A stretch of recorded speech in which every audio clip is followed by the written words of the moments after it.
अस्सलामु अलैकुम। तो फाइनली आप लोगों को याद रहा, यह एहतियातन रिमाइंडर भी आया था कोई 10-15 मिनट पहले।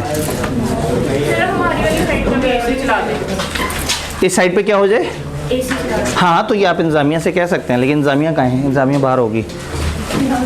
नहीं जी, उन्होंने वहीं से इशारा कर दिया इंतज़ामिया को।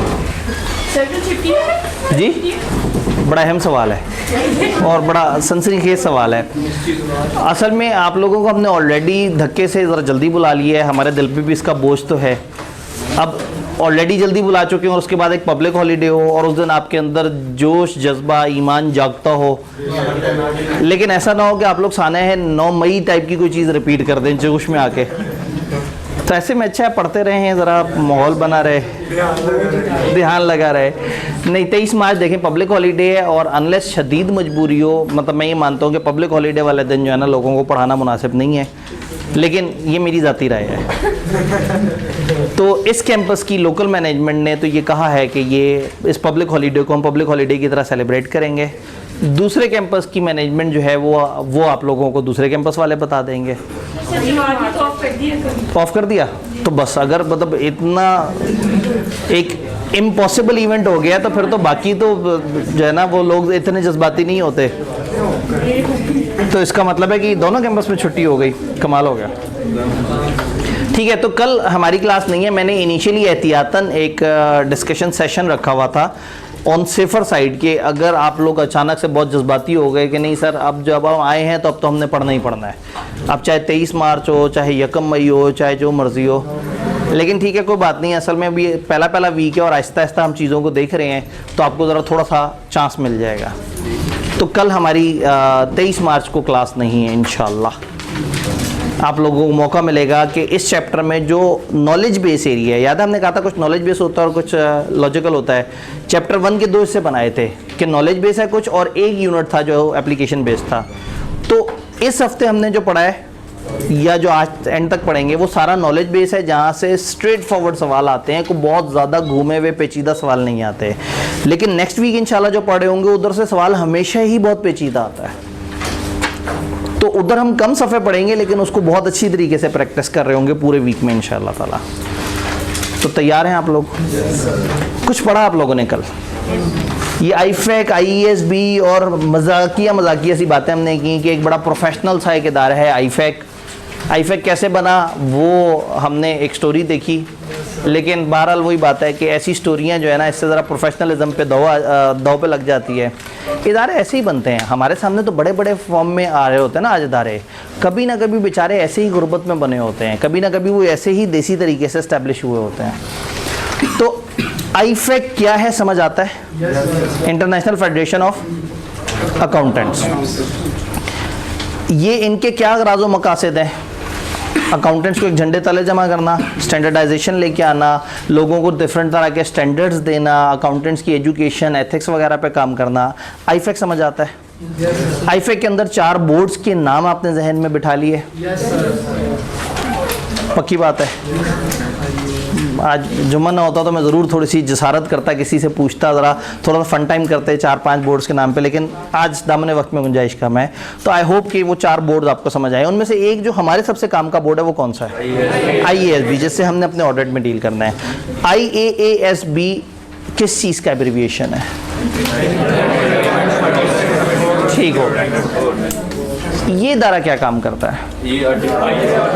ये ऑडिट और अश्योरेंस के स्टैंडर्ड्स पे काम करता है, लोगों को गाइड करता है कि आपने क्या करना है और कैसे। इसके 5 तरह के स्टैंडर्ड्स होते हैं जो मैंने आपको सामने स्क्रीन पे नाम बताए। ISA, ISRE, ISAE, ISRS, ISQC। ISA कैसे डील करता है? ऑडिट को, जो गुज़िश्ता अकाउंट्स हैं उनके ऑडिट को ISA डील करता है। ISRE रिव्यू एंगेजमेंट्स को, हमने कहा था कि एंगेजमेंट का वर्ड ऑडिट के अंदर जो है इसका मतलब होगा असाइनमेंट, टास्क। तो जो रिव्यू की असाइनमेंट्स को डील करता है वो ISRE है। और इन 2 के अलावा दुनिया की किसी भी तरह की एश्योरेंस को जो डील करेगा वो ISAE। और फिर 2 तरह की स्पेशल असाइनमेंट जो एश्योरेंस नहीं होती, जिसमें आप कोई काम करके दे रहे होते हैं, वो कंपाइलेशन है और एग्रीड अपॉन है। कंपाइलेशन में आपको क्लाइंट डाटा देते हैं और आप उसको जोड़ के उसको कोई शक्ल बना के दे देते हैं। यूँ समझे आप सब्जेक्ट मैटर खुद बना रहे हैं। अश्योरेंस में सब्जेक्ट मैटर को और बना रहे हैं और आप आके किसी और के बनाए हुई चीज़ को देख के बता रहे हैं कि तुमने सही बनाई है या नहीं बनाई। ये अश्योरेंस है। और नॉन अश्योरेंस का मतलब है आप जाके खुद काम कर रहे हैं। तो ये जो ये वाली असाइनमेंट्स होती हैं इसमें ऑडिटर के तौर पे एक्ट नहीं करता ऑडिट फर्म, ये नॉर्मली सर्विस प्रोवाइडर के तौर पे एक्ट करते हैं। ये जाते हैं, ये इनको अकाउंट्स बनाने का काम मिल जाए, इनको टैक्स रिटर्न बनाने का काम मिल जाए, तो ये सारे कंपाइलेशन कहलाती हैं। एग्रीड अपॉन में हो सकता है वो आपसे कहें जी हमने आपसे सिर्फ डेटर्स का ऑडिट करवाना है, हमने आपसे इन्वेंट्री के अंदर रिकंसिलिएशन करवानी है, तो वो कोई भी फरमाइशी प्रोग्राम हो सकता है। एग्रीड अपॉन प्रोसीजर का उर्दू तर्जुमा है फरमाइशी प्रोग्राम। एग्रीड अपॉन ना कि एक फर्म वाले आए, क्लाइंट वाले आए, बैठे और आपस में जो तय कर लिया ऑडिटर वो काम करके दे देगा उन्हें। तो समटाइम बड़ी मज़े की असाइनमेंट्स होती हैं। हमें अपने टाइम पे एक बड़ी मज़े की असाइनमेंट मिली। एक गवर्नमेंट का बैंक था जिसने देही इलाकों में कर्जे दिए थे किसानों को ट्रैक्टर्स के लिए, तो बड़े सस्ते रेट पे, बल्कि समझें ज़ीरो इंटरेस्ट पे किसानों को ट्रैक्टर मिल जाते थे। तो गवर्नमेंट क्या करती थी, ऑन सेफर साइड खुद ट्रैक्टर परचेज़ करती थी और किसान के नाम पे उसको ट्रांसफ़र कर देते थे। तो गवर्नमेंट को ये लग रहा था कि ऐसा ना हो कि लोगों ने पैसे इकट्ठे करने के लिए हमें आके पागल बनाया हो कि देखिए मेरे खेत हैं, मैं किसान हूँ और मैंने जो है वो ट्रैक्टर ख़रीदना है। तो उसके बाद हमने उसे ट्रैक्टर खरीद के दिया और 2 महीने बाद उसने बेच दिया हो आगे किसी और को, पैसे ले लिए और वो डायरेक्ट अब ट्रैक्टर भी उसके पास ना हो। तो असाइनमेंट ये थी कि हमने गांव-गांव जाके सैंपल पे लिस्ट ऑफ किसानों को जाके उनके वर्क प्लेस पे मिलना था, यानी कि फसलों के पास, वहाँ उस ट्रैक्टर को आइडेंटिफाई करना था। वहाँ नहीं तो उसने बताना था कि वो ट्रैक्टर किस जगह खड़ा है, तो वहाँ जाके उस ट्रैक्टर को देखना था, उसका इंजन नंबर, चेसिस नंबर उन डॉक्यूमेंट्स के साथ मैच करना था और कंफर्म करना था कि पोजेशन भी इस वक्त उसी किसान के पास है और वो उसके साथ मैच भी कर रहा है। तो आप लोग पता नहीं ऑडिट फर्म के आप जहन में क्या इमेज बना के बैठेंगे, एक बंदा बड़े एसी वाले कमरे में टांग पे टांग रख के बैठा होता होगा, कोट शोट पहना होता होगा, एक डिसेंट सा माहौल होता होगा, वो 4 लोगों को हुक्म देता होगा। तो हम जो है वो गांव-गांव जाके और वहाँ बैठ के, बल्कि वो मेरी एक तस्वीर भी इंटरनेट पे बहुत चली थी कि एक जगह बैठ के मैं चारपाई पे वो गन्ने खा रहा हूँ। तो वो ऐसे ही था कि वो वहाँ पे गए, उन्होंने कहा जी वो अभी ट्रैक्टर साथ वाले गाँव गया हुआ है, वो 1 घंटे बाद आएगा।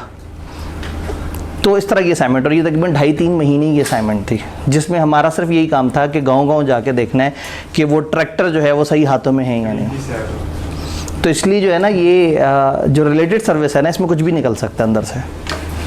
तो अब समझ आया एग्रीड अपॉन प्रोसीजर क्या है। अभी ऑडिट नहीं था, ये बेसिकली एक ख़ास किस्म की इन्वेस्टिगेशन थी जो जिसमें ऑडिट और ऑडिट के रूल्स अप्लाई नहीं होते।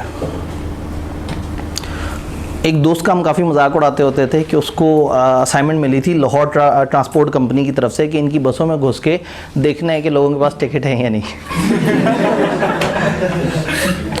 और जो है ना वो बड़ा जो है ना फिर उसका शुगल वो करते थे कि ये लोगों को जाके जो है वो फिर हर बंदे से सवाल पूछता होगा, बंदे गुस्सा करते होंगे इस पर, फिर जिससे पूछता होगा टिकट है या नहीं वो उसे पैसे पकड़ा देते होंगे, वो फिर टिकट इशू करता होगा।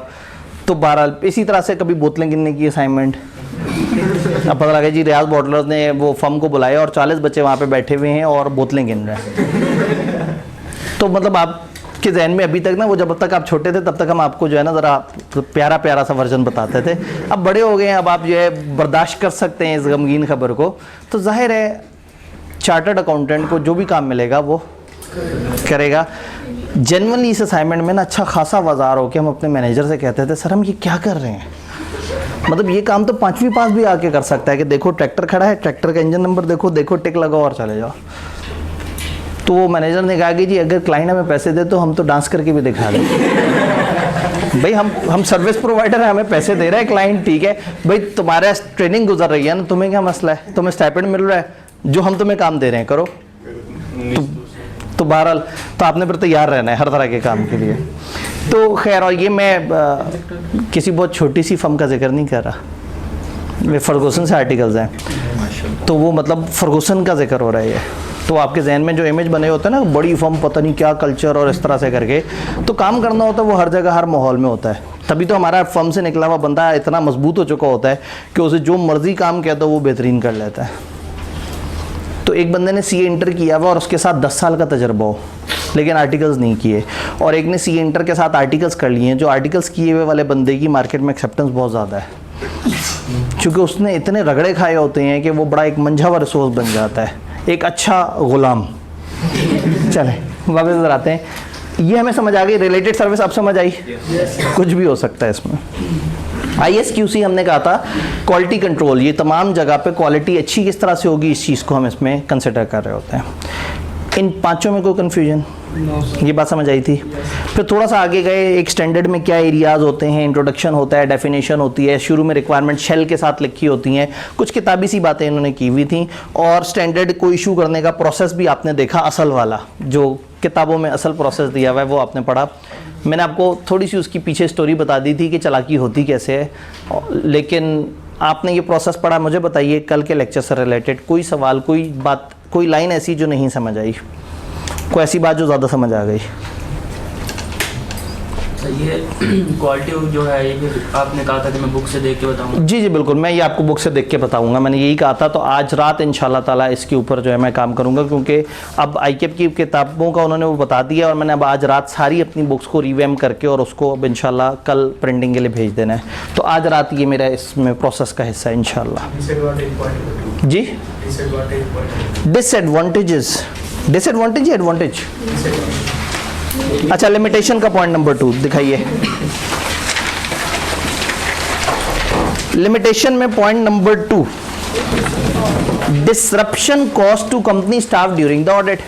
भाई जब आप ऑडिट करने गए हैं तो आप इंफॉर्मेशन किससे मांगेंगे? उनके अकाउंटेंट से, उनके जो लोग बैठे हुए हैं। अब जून 30 हो गया है, ऑडिट तो चल रहा है, 2, 2.5, 3 महीने तक ऑडिट चल रहा है। अब जुलाई में एक बंदा बैठ के गरीब जुलाई की एंट्रियां कर रहा होगा, और एक ऑडिटर आगे पूछता है कि अप्रैल में क्या हुआ था, नवंबर में क्या हुआ था। अब वो भी उलझता है, वो कहता है सर मैं अभी अपना काम करूं, मैं आपको शाम को इन्फॉर्मेशन देता हूँ। शाम तक इतना थक गया होता है, वो कहता है मैं अगले दिन इन्फॉर्मेशन दूंगा। तो कहने का मतलब है कि एक बहुत बड़ी लिमिटेशन ये है कि आपको जिनसे इन्फॉर्मेशन चाहिए वो वेले नहीं बैठे हुए, वो अपने तौर पर भी अपना काम कर रहे हैं। तो दिस इज डिसरप्शन, यानी कि disturbance caused to company staff during the audit. जो कंपनी के स्टाफ को डिस्टर्बेंस होती है ड्यूरिंग द ऑडिट, ये भी एक लिमिटेशन है कि वो उलझ जाते हैं और कई दफ़ा बहुत अच्छे से ताउन नहीं कर पा रहे होते हैं, हालांकि उन्हें करना चाहिए, लेकिन चूंकि वो भी इंसान है, वो अपना काम भी कर रहे हैं और साथ साथ किसी और बंदे को ऐसे 8, 10, 12 महीने पुरानी बातें भी बता रहे हैं। तो ये एक प्रॉब्लम है जी। कल जो हमने पढ़ा था उसमें ये लिमिटेशंस में कोई सवाल? चलें आगे, वक्त कम और मुकाबला सख्त। आज हमने कुछ प्रिंसिपल्स पे काम करना है कि एक ऑडिटर, एक ऑडिट फर्म किन चीज़ों पे काम कर रही होती है। अब जो हम डिस्कशन करने लगे हैं ये हमारा एक स्टैंडर्ड है, एक स्टैंडर्ड की थोड़ी सी डिस्कशन हमारे सिलेबस में, उसको हम कहते हैं ISA 200। ISA का मतलब इंटरनेशनल स्टैंडर्ड ऑन ऑडिटिंग। अभी नहीं, लेकिन आगे चल के आहिस्ता आहिस्ता मैं कोशिश करूंगा कि आप लोगों को स्टैंडर्ड्स के नाम याद होना शुरू हो जाएं। ये बेसिक्स ऑफ ऑडिट को डील करता है कि ऑडिट में क्या होगा, किस तरह से होगा। ऑडिटर के 3 अहम चीज़ें इसने हमें समझाने की कोशिश की। ऑडिटर जब भी चलेगा वो चलेगा सफिशिएंट एप्रोप्रिएट ऑडिट एविडेंस पे, sufficient appropriate audit evidence. Number 2, auditor professional judgement को फॉलो करेगा।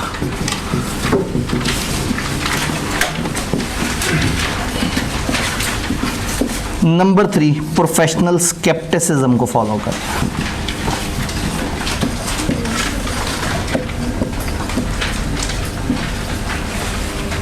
वक्त कम है, मुकाबला सख्त है, तो इंग्लिश दिखाने की तरफ नहीं आते, थोड़ा सा यहाँ डिस्कशन कर लेते हैं।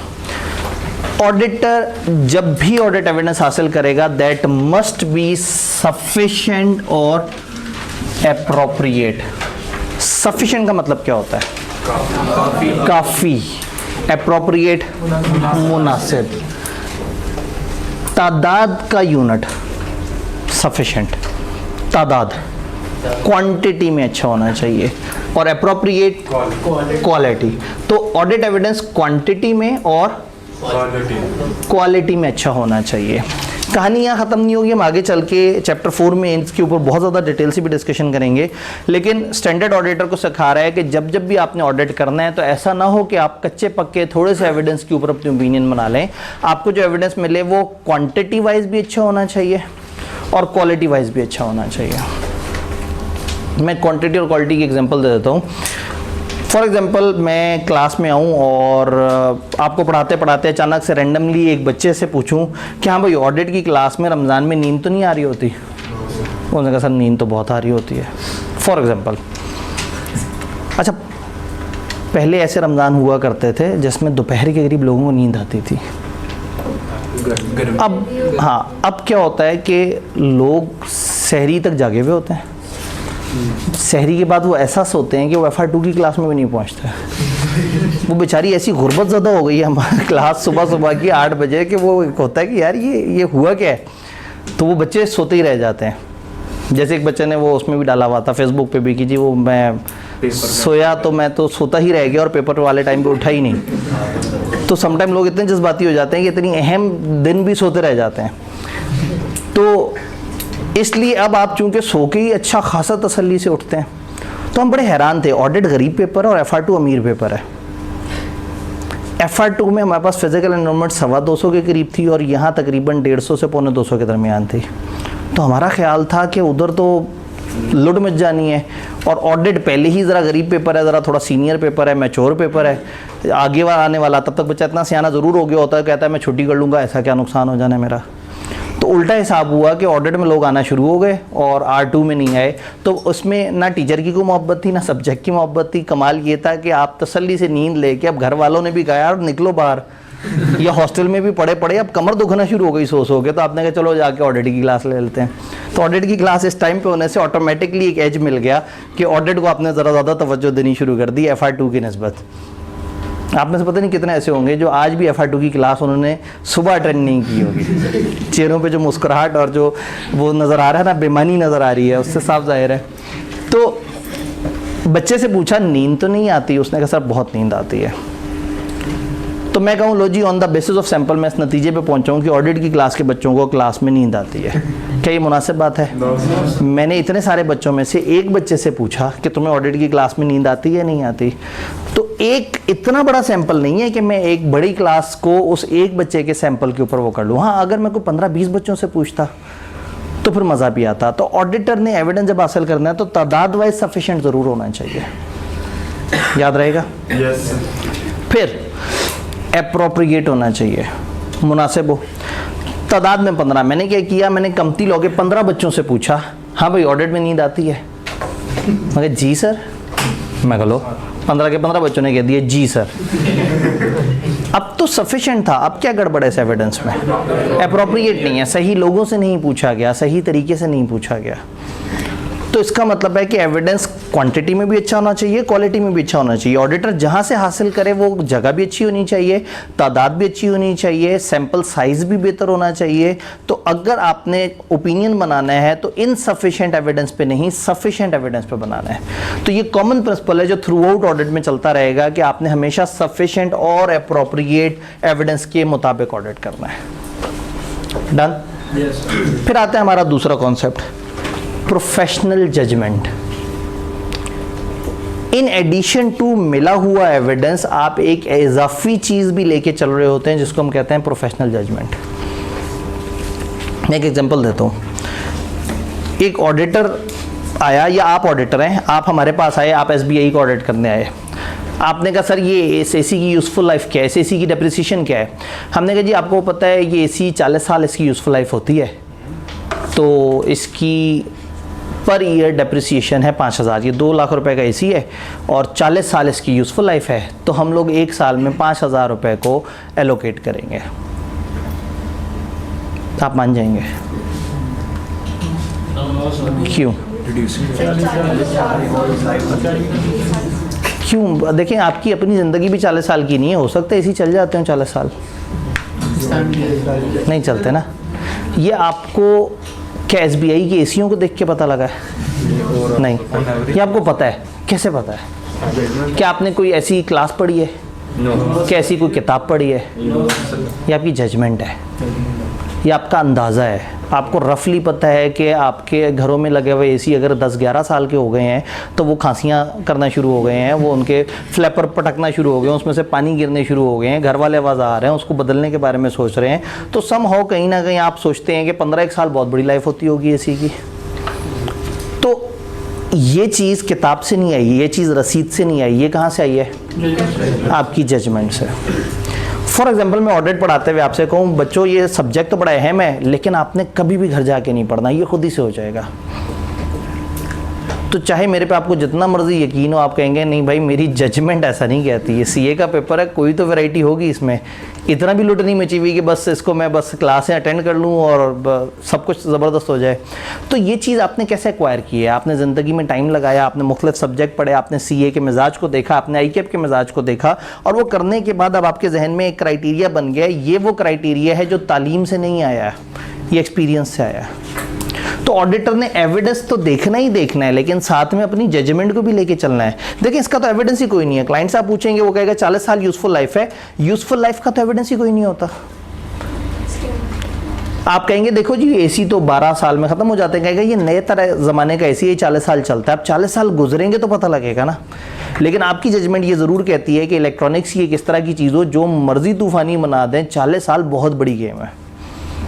तो प्रोफेशनल जजमेंट ऑडिटर की कहाँ से होगी? आप लोगों की प्रोफेशनल जजमेंट कैसे बनेगी? आपने इतने सारे सब्जेक्ट पढ़े हुए होंगे, आपने इतनी सारी बातें सुनी हुई होंगी, फिर आप जब फर्मों में जाएंगे तो आप 40 जगह का ऑडिट करके जब 41वीं जगह पे जाएंगे और आप उनसे पूछेंगे और वो आपको कोई रिस्पॉन्स देंगे तो आपकी जजमेंट आपको बताएगी कि उनके रिस्पॉन्स पे आपको भरोसा करना चाहिए या नहीं करना चाहिए। बात समझ रहे हैं? तो professional judgement is a tool कि जिसमें आप अपनी नॉलेज, एक्सपीरियंस, अपनी सारी चीज़ों को क्यूमुलेट करके in the absence of any evidence किसी नतीजे पे खुद से पहुंच जाते हैं। क्लाइंट ने आपसे कहा कि जी पिछली दफ़ा हमारा 15% बैड डेट हुआ था, इस दफ़ा हमारा 5% बैड डेट होगा। आप फ़ौरन से पूछेंगे क्यों, आपने कंट्रोल स्ट्रॉन्ग कर लिए? वो कहेंगे नहीं हमारा ना मतलब ऐसी इंस्टिंक्ट ये कहती है, हमारी छठी हिस्सी ये कह रही है। तो आप इस तरह की बात को नहीं मानेंगे जिसके पीछे कोई एविडेंस नहीं है। तो आपने एविडेंस पे भी भरोसा करना है और in the absence of evidence कहीं ना कहीं आपकी प्रोफेशनल जजमेंट है जो आपको हेल्प कर रही होगी। तो जगह जगह ऑडिट का स्टैंडर्ड कहेगा कि यहाँ पे कितनी सैंपल उठाना है ये तुम्हारी जजमेंट है। आप उस जगह खड़े होंगे तो आपको पता होगा कि इस सिचुएशन में मुझे इस वक्त कितना सैंपल उठाना चाहिए। सर बताएं मैं ऑडिट को कितना पढ़ूं? तो मैं आपसे कहूँगा ये आपकी अपनी जजमेंट है कि आपको सब्जेक्ट कैसा लग रहा है। जिनको बहुत लाइट लग रहा है वो हल्का फुल्का पढ़ के भी काम चला सकते हैं। जो परेशान हैं, जिनको समझ नहीं आ रहा, जो हमेशा थ्योरी को सिर्फ रट्टा मारते थे तो शायद वो 3-3 घंटे भी उनके लिए काफ़ी ना हो। तो प्रोफेशनल जजमेंट समझ आ रही है? आपका नॉलेज, आपकी ट्रेनिंग, आपका एक्सपीरियंस, आपने जो थ्रू आउट वर्किंग की है, जो कुछ सीखा समझा है, उसकी बेस पे एक बच्चा मुझे आके कहता है कि सर वो मैं 4 पेपर देना चाहता हूँ, दे दूँ? मैं कहूँगा रहने दो। नहीं सर मैं दे सकता हूँ। मैं पीछे कितने पेपर दिए थे सर? 2 दिए थे, 1 रह गया, तो जो रह गया वो भी मुझे आता है और ये मैं 3 और उठा लूँगा उसके साथ। अब हो सकता है वो बच्चा वाकई कसम खा के बैठा हुआ है और दिन में 18 घंटे पढ़ना शुरू कर दे, लेकिन मेरी जजमेंट क्या कह रही है कि मैं उसे मना कर दूं कि देखो 3 से ऊपर मत जाओ, भारी हो जाएगा। अब मेरी जजमेंट बनी है सैकड़ों हज़ारों स्टूडेंट्स को इस तरह के तजर्बे करते देख के, उनके रिजल्ट्स को देख के। तो अब जो मैं बात कर रहा हूँ उसके पीछे एविडेंस हो या ना हो, लेकिन मेरी वो क्यूमुलेटिव नॉलेज तो है। तो ऑडिटर ने थ्रू आउट द ऑडिट अपनी नॉलेज बिल्ड करते रहना है और एक ऑडिट की नॉलेज को दूसरे ऑडिट्स में भी इस्तेमाल करना है और अपनी नॉलेज को अपनी ज़ात का हिस्सा बना लेना है। और जगह जगह क्लाइंट जहाँ कोई इन्फॉर्मेशन दे, आपने उसको अपनी प्रोफेशनल जजमेंट की बेस पे जज करना है कि वो सही कह रहा है या गलत कह रहा है। तो ऑडिट के अंदर सिर्फ किताबी बात नहीं होगी। कमती लॉ में तो जो लिखा हुआ है वो फॉलो हो रहा है, टिक, नहीं हो रहा क्रॉस। इधर जो लिखा हुआ है वो तो देखना ही है, उसके अलावा आपका दिमाग क्या कहता है, आपकी प्रोफेशनलिज्म क्या कहती है, आप उसके मुताबिक भी फैसला करते हैं। क्या बात समझ आई? सर हमारी जजमेंट से ज़्यादा बेहतर प्रोफेशन में जो बंदा काम कर रहा है उसकी जजमेंट नहीं होगी? जी, हमारी जजमेंट से ज़्यादा जो प्रोफेशन में काम कर रहा है उसकी जजमेंट होगी। जो वहाँ पे है, फॉर एग्जांपल जो क्लाइंट में बैठा हुआ है वो बाइस्ड है, वो चाहता है कि अकाउंट्स में 5,000 रुपये डिप्रिसिएशन नज़र आए, तो उसकी जजमेंट किसी हद तक मुतासिर होगी अपने इदारे की पॉलिसी के हिसाब से। मैं गया हूँ बाहर से, तो मेरी जजमेंट वर्सेस उसकी जजमेंट, मेरी जजमेंट होगी इंडिपेंडेंट और उसकी जजमेंट वो होगी जो उसे बता दिया जाएगा, जो इस तरह से करके। मेरे से कोई पूछेगा सर आपसे मैं ऑडिट पढ़ के पास हो जाऊंगा, तो मैं अगर कहूँगा हाँ जी हो जाओगे कोई मसला नहीं है, तो ये बाइस्ड होगी। मैं खुद टीचर हूँ तो ऑब्वियसली मैं मानता हूँगा कि मैं स्टूडेंट्स को अच्छा पढ़ाता हूँ जिससे वो पास हों, लेकिन एक थर्ड पर्सन बाहर से आके मेरे पढ़ाने के तरीके को देखे, बच्चों को देखे, पास रेट को देखे, उसके बाद वो जजमेंट जो देगा वो अनबाइस्ड जजमेंट होगी। तो ऑडिटर की जजमेंट अनबाइस्ड होनी चाहिए, प्रोफेशनल होनी चाहिए, बेस्ड ऑन नॉलेज एक्सपीरियंस जो उसने थ्रू आउट ऑडिट में हासिल किया है उसके मुताबिक होनी चाहिए। ये बात समझ आ रही है? पक्का। इंडिपेंडेंट वैल्यूअर फर्म अगर जैसे देती है, ठीक है, इन्होंने कहा ऐसा हो सकता है कि हम एक इंडिपेंडेंट वैल्यूअर की एडवाइस ले लें। बिल्कुल ऐसा हो सकता है, जिस जगह पे हम बिल्कुल फंस जाएं वहाँ हम किसी इंडिपेंडेंट वैल्यूअर को ले आएँ। कुछ ऐसी चीज़ें हैं ना, जैसे एसी की यूज़फुल लाइफ कितनी होगी, ये एक टेक्निकल मामला है।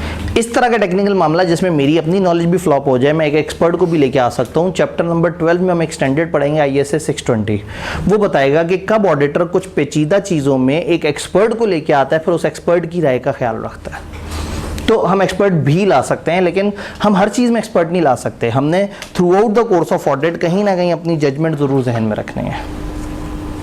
क्लियर है? तीसरा कॉन्सेप्ट है प्रोफेशनल स्केप्टिसिज्म। स्केप्टिसिज्म ये के साथ भी होता है, सी के साथ भी होता है, तो कहीं सी से लिखा नजर आएगा, कहीं के से लिखा नजर आएगा। प्रोफेशनल स्केप्टिसिज्म ये ऑडिट का जार्गन है। इसका मतलब है एक तफ्तीशी अंदाज, इसका मतलब है हर वक्त अलर्ट रहना, हर वक्त आंखें खुली रखना, किसी भी चीज़ को फ़ौरन से भरोसा ना कर लेना, हर चीज़ को जज करना, हर चीज़ को प्रोब करना, हर चीज़ को सवाल पूछना। आप अगर एक थानेदार के पास जाके कहेंगे ना जी हमारी गाड़ी चोरी हुई है, तो पहले तफ्तीश आप ही से शुरू कर देगा, क्योंकि वो आप पे भी शक करेगा, क्योंकि उसका प्रोफेशन उसको शकी मिजाज बना देता है। स्केप्टिसिज्म एक उस तरह का शकी मिजाज है। ऑडिटर ने एविडेंस के बेस पे बात करते हैं, मामलात की बेस पे नहीं है। एक बंदा उसे शरीफ आदमी लग रहा है तो ऐसा नहीं है कि उसकी हर बात को मान ले। अगर फ़र्ज़ करें क्लाइंट का आपको एक बंदा नज़र आता है, सर पे नमाज की टोपी है, हाथ में तस्बीह है और जो है वो चेहरे पे बड़ा नूर छलक रहा है, और उसने आपको आके कहा कि इस दफ़ा डेटर में कोई गड़बड़ नहीं हुई, तो आपने फ़ौरन से उसके हाथ चूमे और कहा किबला बिल्कुल आपने जो कहा मैं उसको मान लेता हूँ, और आपने लिख दिया कि इस दफ़ा डेटर्स में कोई गड़बड़ नहीं हुई। नहीं, आप ऑडिटर हैं। हो सकता है इंतहाई ईमानदार दिखने वाला आदमी भी चोर हो सकता है हाथ में तस्बीह वाला बंदा भी चोरी के इल्ज़ाम में जेल चला जाए, कुछ भी हो सकता है। ठीक है, तो आप स्केप्टिक होंगे। ये जो आप लोग करते हैं ना, वो एटीट्यूड बदलना होगा। जैसे क्या होता है, कुछ लोगों को नून लीग बहुत पसंद होती है, वो जनाब नवाज शरीफ के फ़ैन होते हैं, उनके सामने नवाज शरीफ कत्ल भी कर देगा, वो कहेंगे देखा कितना अजीम लीडर है। जो इमरान खान के फ़ैन होंगे वो जनाब इमरान खान पे जान छिड़क रहे होंगे, उनके अपने सामने बहुत सारी बेज़ाब्तगियाँ आएंगी, लेकिन वो फ़ैन होंगे। ऑडिटर को एटीट्यूड नहीं रखना, ऑडिटर को रखना है स्केप्टिक एटीट्यूड। बचपन से अभी तक आपने ये जो सीए के अंदर जब आप आए तो आपने मेरे मुंह से कई दफ़ा ऐसे अल्फाज सुने जिससे आपकी दिल आज़ारी हुई। कभी कभी आपके किसी लीडर के ऊपर बात आ जाती थी, कभी कुछ और। चूँकि मैं एविडेंस के ऊपर बात कर रहा होता था, जो हुआ होता था उसके ऊपर मैं कहता था कि जो हुआ है वो सही नहीं है, लेकिन आपके जहन में होता था आपका लीडर, आपकी लीडर से मोहब्बत। तो अब आपको समझ आएगा कि ऑडिटर का एटीट्यूड ये बन जाता है कि वो हकाइक देखता है, फ़ज़ाइल नहीं देखता। वो इंसान शख्सियत को नहीं देखता, वो देखता है कि काम क्या हुआ है। काम नहीं हो रहा तो अजीम तरीन इंसान को भी बेकार डिक्लेयर कर देगा, और काम हो रहा है तो एक फजूल इंसान को भी कह देगा यार चलो शुक्र है कुछ ना कुछ करके तो गया। जैसे ये काकड़ मोटरवे बना के गया, कुछ ना कुछ करके गए हैं। ये जो इंतज़ामी हुकूमत में आए हुए थे, निगरान हुकूमत में, कुछ ना कुछ काम करते रहे हैं। तो अब मुझे इससे कोई परवाह नहीं है कि इनका ताल्लुक़ किसी पार्टी से है या नहीं, मुझे इससे कोई परवाह नहीं है कि इनमें से कोई किसी फ़ौजी का भाई है या नहीं है। मुझे सिर्फ इससे ताल्लुक़ है कि अगर मुल्क में काम हुआ तो ओके ठीक है। तो स्केप्टिसिज्म इस शख्सियत परस्ती से बाहर निकलना है। क्लाइंट पे फ़ौरन से भरोसा नहीं करना है। क्लाइंट से आपका पिछले 10 साल से ताल्लुक़ और आपको पता है हमेशा सच बोलता है, 11वीं दफ़ा भी आपने उतनी ही तहकीक करनी है जितनी पहली 10 दफ़ा की है। एक स्केप्टिक एटीट्यूड होना चाहिए। हर वक्त आपने प्रोब करना है, हर वक्त सवाल पूछने हैं, हर वक्त ज़्यादा से ज़्यादा आगे बढ़ के तहकीक करनी है और उसकी बेस पे बात करनी है। आंखें बंद करके क्लाइंट के दिए हुए एविडेंस पे फ़ौरन से रिलाई नहीं कर लेना। तो याद रहेगा। तो स्केप्टिसिज्म इज आपने सोचना है, आपने पूछना है, आपने तहकीक करनी है, आपने जज करना है और उसके बाद एक हकीकत को मानना है। प्रोफेशनल जजमेंट इज आपकी जो क्यूमुलेटिव नॉलेज बना हुआ है आपने उसको साथ लेके चलना है और अक्सर उसकी बेसिस पे फैसला भी करना है। Sufficient appropriate audit evidence is आपने हमेशा तादाद में भी और क्वालिटी में भी अच्छा एविडेंस हासिल करना है। बस चलते चलते आखिरी बात करते हैं। ऑडिट समटाइम 2 फेजेस में हम डिवाइड कर देते हैं, इंटरिम और फाइनल। किताब में आगे इस पे तसल्ली से डिस्कशन दोबारा होगी, तो अभी मैं इस पे हल्का सा डिस्कस करूंगा। इंटरिम आपने ये लफ्ज़ देखा है कहीं पहले? इंटरिम का मतलब होता है बीच में कभी भी, और फाइनल का मतलब क्या होता है? एंड पे जाके होता है। तो जो ऑडिट जिसका हम थ्रू आउट जिक्र कर रहे होते हैं ना, वो फाइनल ऑडिट होता है। लेकिन some time this can happen कि आपकी टीम ईयर एंड से पहले पहुंच जाए और पहले से वर्किंग करना शुरू कर दे। क्यों ऐसा करना पड़ता होगा? शायद गवर्नमेंट की रिक्वायरमेंट हो, फ्रॉड का खतरा हो कि ईयर एंड के आसपास फ्रॉड हो सकता है, टाइम शायद लिमिटेशन हो। मैं आपको एग्जांपल देता हूँ। बैंकों में दिसंबर ईयर एंड होता है, दिसंबर 31, और बैंक फरवरी के स्टार्ट में पूरी कोशिश करते हैं कि उनके फाइनेंशियल मार्केट में आ जाए। तो टेक्निकली ऑडिटर के बाद ईयर एंड के बाद मुश्किल से 20 एक दिन होते हैं जिसमें वो सारा काम कर सकते हैं। तो फिर ऑडिटर बैंक का ऑडिट करने अक्टूबर से पहुंच जाता है। कुछ ऐसी चीज़ें जिनका ईयर एंड से ताल्लुक नहीं है। फॉर एग्जांपल कंपनी का मेमोरेंडम आर्टिकल देखना, उसका तो नहीं कोई ताल्लुक। फॉर एग्जांपल कंपनी की फैक्ट्रियों को विजिट करना, फॉर एग्जांपल कंपनी की रूल्स देखना, कंपनी के कंट्रोल्स देखना, कंपनी के और कुछ नहीं तो पिछले 10 महीने की सेल्स देखना, पिछले 10 महीने की कुछ और चीज़ें देखना, लीगल केसेस देखना।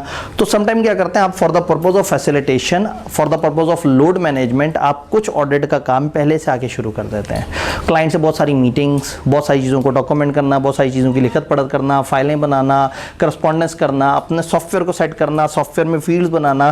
तो आप क्या करते हैं, मेन ऑडिट स्टार्ट होने से पहले अपनी चीज़ें सजा के रख लेते हैं, और जो बातें चाहते हैं और जो टाइम वेस्टिंग सारी चीज़ें होती हैं वो कर चुके होते हैं, और ईयर एंड पे आके फिर आप काम शुरू कर देते हैं। ईयर एंड तक की अमाउंट्स के ऊपर आप पहले काम कर लेते हैं। भाई बैंक ऑडिट करने आए हैं, पहले 10 महीने की ट्रांजैक्शंस को डिटेल से देख लें आप अक्टूबर में आके, और जब दिसंबर के बाद आप काम करें तो अगले 2 महीने की सैंपल पे थोड़ी सी ट्रांजैक्शंस देख लें।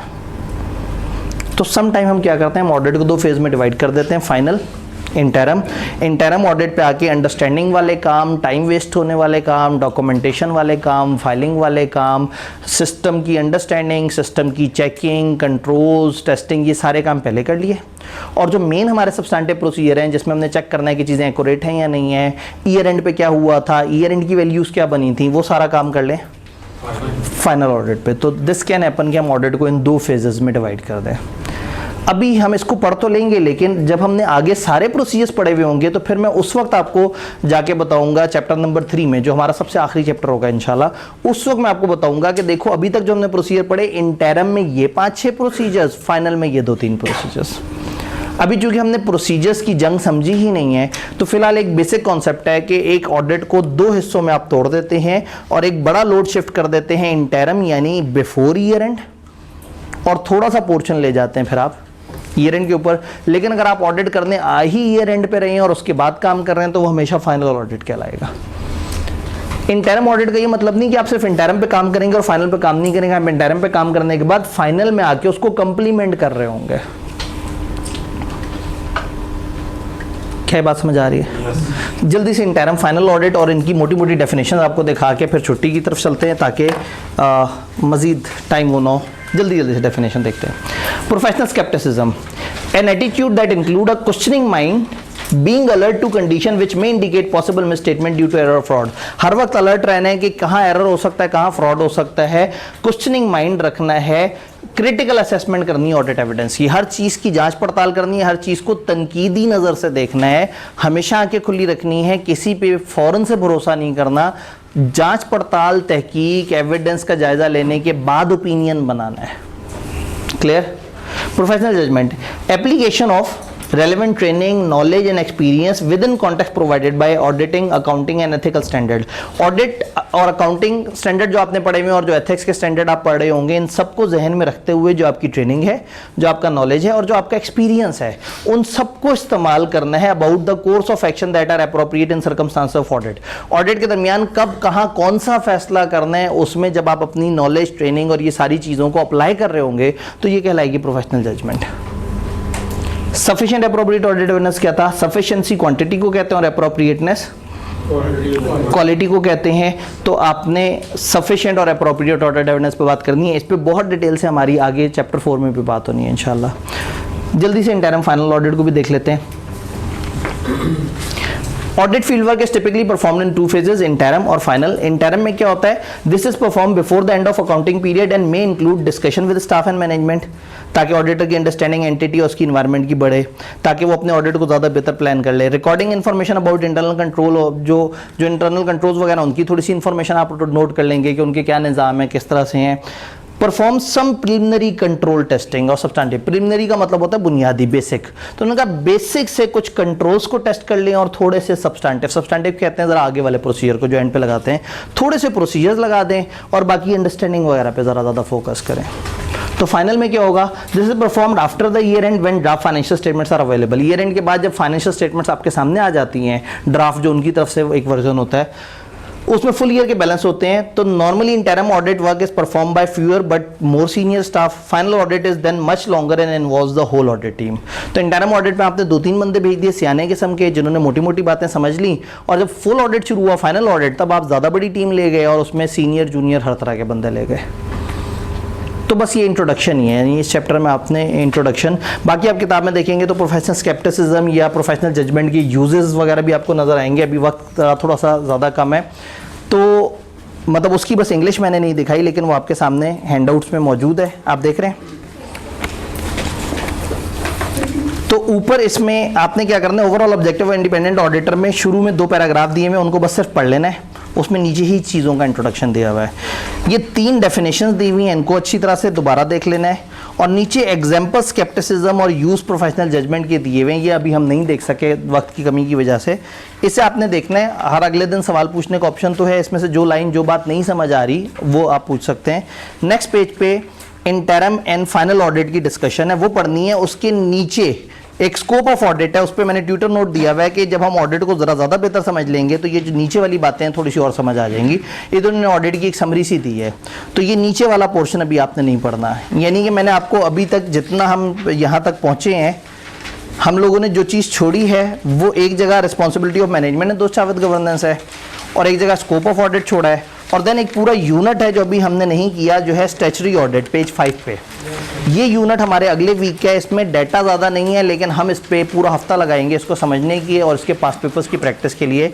तो चैप्टर 1 का वो एरिया जिसमें से नॉलेज बेस्ड सवाल आते हैं, टेक्निकल या केस स्टडी टाइप सवाल नहीं आते, वो हम लोगों ने कवर कर लिया है। तो अभी ज़ाहिर है पहला वीक है, कल अब आपके पास एक इजाफी छुट्टी भी आ गई है, तो थोड़ा सा एक दफ़ा ज़रा इसके साथ टकरे मारें, इसको देखें समझें, और मंडे को एक मासूम सा टेस्ट देने के लिए जो है वो तैयार हो जाएं, ताकि आप पहली दफ़ा आके ज़रा ऑडिट का टेस्ट देके ज़रा देखें तो सही कि आपका राइटिंग किस तरह की है।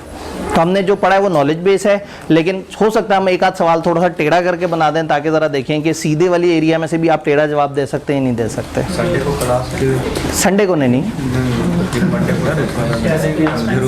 तो मंडे को क्या होगा? हाँ, मंडे को क्लास टाइम में टेस्ट हो जाएगा। अभी हमारा एक सैटरडे खाया गया, कोई बात नहीं, हमारे पास अभी अल्हम्दुलिल्लाह काफ़ी टाइम है, हमने इसीलिए तो 2 हफ्ते पहले आपको बुला लिया है, तो हमारे पास मार्जिन है। तो मंडे को एक टेस्ट देके ट्यूसडे को पहले टेस्ट की डिस्कशन करके फिर हम कमती लॉ में एंटर हो जाएंगे, और अगला पूरा वीक हमने कमती लॉ वाला एरिया पढ़ेंगे जहाँ से काफ़ी टेक्निकल सवाल आता है।